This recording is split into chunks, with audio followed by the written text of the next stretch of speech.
Barri del Carmel, Barcelona. L'alarma ciutadana s'ha estès per tot el veïnat.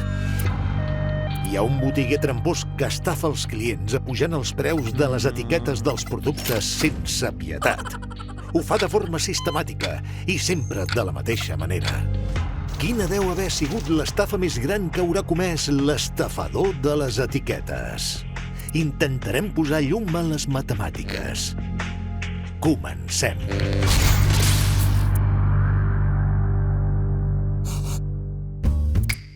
Hem establert quin és el modus operandi de l'estafador de les etiquetes. En primer lloc, sempre utilitza aquesta mateixa tipografia per marcar els preus. L'estafa la fa invertint els números, és a dir, fent un gir de 180 graus. Per exemple, si una etiqueta marca el preu de 56 euros, l'inverteix i aleshores es llegeix 95. I d'aquesta manera el preu augmenta en 39 euros, ja que 95 menys 56 fan 39. Ara que sabem com actua, hem de descobrir quina ha estat la seva estafa més gran.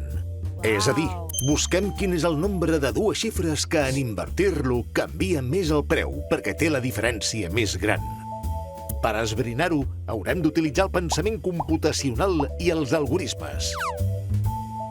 Comencem analitzant les pistes que tenim, els números de les etiquetes. Veiem que el 0, l'1, el 2, el 5 i el 8, si els invertim, torna a sortir el mateix número. En canvi, el 3, el 4 i el 7 canvien totalment i no es converteixen en un altre número. I finalment, el 6 es converteix en el 9. Anem un pas més enllà i ens adonem que els números que no canvien, quan es repeteixen en dues xifres, també queden igual. L'11, el 22, el 55 i el 88. També el 69 i el 96, quan s'inverteixen, queden igual. En aquests casos, l'estafador de les etiquetes no podia estafar ni un euro. Però com que el que volem descobrir és l'estafa amb la qual guanyàvem més euros, hem de buscar tots els nombres de dues xifres que en invertir-los també ens donin un nombre de dues xifres. Important! Els números que comencen per 0 no ens serveixen perquè en realitat són d'una sola xifra. Per exemple, el 05 no és un nombre de dues xifres, és només el 5. Els que acaben per 0, com per exemple el 50, tampoc no ens serviran per la nostra investigació perquè en invertir-lo ens tornarà a sortir el 05. Posem-nos en marxa. Hem de provar tots els números de dues xifres. Hem de ser extremament metòdics i no deixar-nos en cap. Recordeu que no posarem els nombres que tinguin el 3, el 4 i el 7 perquè en girar-los canvien totalment i no es converteixen en un altre número.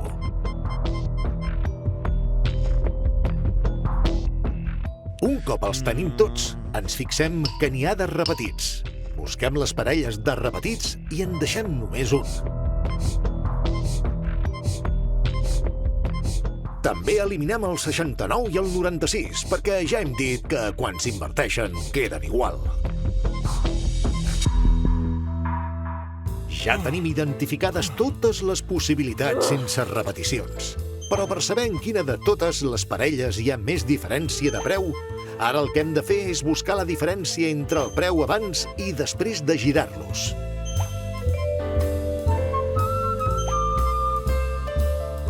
Només ens falta detectar quina és la resta que ha donat un resultat més alt.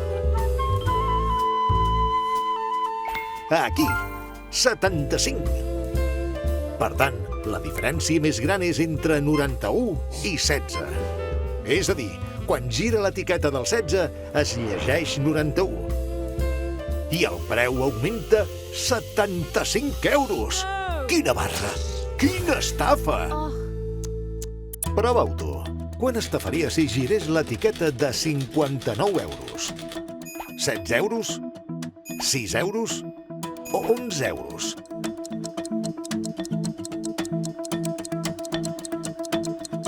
Exacte, la B, 6 euros.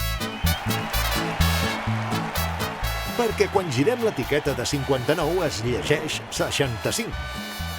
I si fem la resta de 65 menys 59, ens surt una diferència de 6 euros més. Si els euros que estafava se'ls gastava en diamants, cotxassos o en noms pel jardí, això ja és un altre misteri.